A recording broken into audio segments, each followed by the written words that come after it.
নমস্কার ভিউয়ার্স, আজকের টপিক হলো ট্রাভেলিং সিকনেস বা মোশন সিকনেস। খুব কমন প্রবলেম। আমার চেম্বারে বিগত ৩০ বছরের মধ্যে প্রচুর মায়েরা তার বাচ্চাদেরকে নিয়ে এসেছে, "ডাক্তারবাবু আমি শ্বশুরবাড়ি যেতে পারছি না, আমার বা বাপের বাড়ি যেতে পারছি না, আমার বাচ্চাটা রাস্তায় প্রচণ্ড বমি করে, মাঝ রাস্তায় আমাকে গাড়ি থেকে নেমে যেতে হয়, বা আমার বাচ্চা বমি করতে, করতে রাস্তায় অজ্ঞান হয়ে যায়, খুব অসুবিধা হয়ে যায়। তো ডাক্তারবাবু আমার বাচ্চাটাকে সুস্থ করে দিতে পারবেন? আমি অনেক ট্রিটমেন্ট করেছি, অনেক ওষুধপত্র খাইয়েছি, কিছুতেই কিছু হচ্ছে না। কিছুদিন ভালো থাকে আবার সেই প্রবলেমটা হয়।" তো এরকম পেশেন্ট আমার প্রচুর ট্রিটমেন্টে আমার করে উপশম করতে পেরেছি। যার জন্য এটা কমন একটা রোগ হিসেবে আমি আপনাদেরকে এই ব্যাপারটা নিয়ে আজকে ডিসকাস করতে চাইছি। তো ১ম এ বলি যে মোশন সিকনেস এটা কি? মোশন সিকনেস মানে যখন কেউ গাড়িতে ওঠেন, এটা বেসিক্যালি বাচ্চাদের মধ্যেই দেখা যায় বা মহিলাদের মধ্যেই দেখা যায় যারা খুব সেনসিটিভ বা হাইপার সেনসিটিভ বলতে পারেন।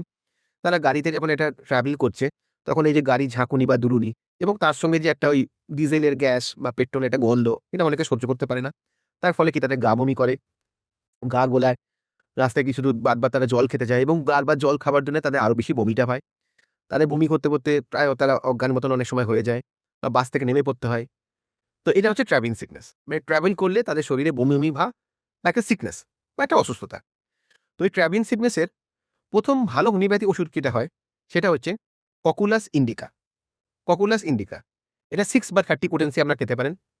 এটা আপনি যদি রেগুলার বেসিসে 30 শক্তি, 30 শক্তি যদি ১ মাস ধরে খান, তারপরে বাসে ওঠার আগে বা গাড়িতে ওঠার আগে যদি 6 পোটেনসি সঙ্গে রাখেন, ০.৫ ঘন্টা ১ ঘন্টা বাদ, বাদে 6 পোটেনসি ১ ফোঁটা বা ২ ফোঁটা করে খান, তাহলে দেখবেন অনেকটাই রোগটা কমে যায়।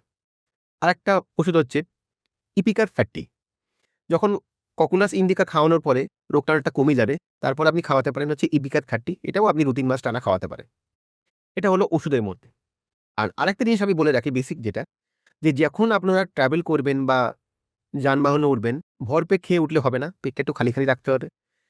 বাচ্চারা গাড়িতে উঠলে জল বেশি করে খেতে চায়, জল বেশি খাওয়াবেন না। খাওয়ালে ১ চুমুক বা ২ চুমুক করে খাওয়াবে, অনেকক্ষণ বারবার খাওয়াবে। পেট খালি থাকলে এবং জল কম খেলে দেখবেন বমিটা কম হয়। তাই বলে পেট একদম পুরো খালি রাখতে বলছি না। অল্প আহার করুন, সীমিত আহার করুন। আর আরেকটা খুব ভালো টোটকা আছে যেটা আমি আপনাদেরকে জানাতে চাই। এটাও ওষুধের সঙ্গে আপনারা একবার ট্রাই করে দেখতে পারেন। সেটা হচ্ছে গাড়িতে ওঠার সময় ২ টো লেবু পাতা হাতে রাখবেন, বাচ্চার হাতে দেবেন। সেটা ওকে নিয়ে বলবেন যে হাতে লেবু পাতাটা চটকাতে, কচলাতে।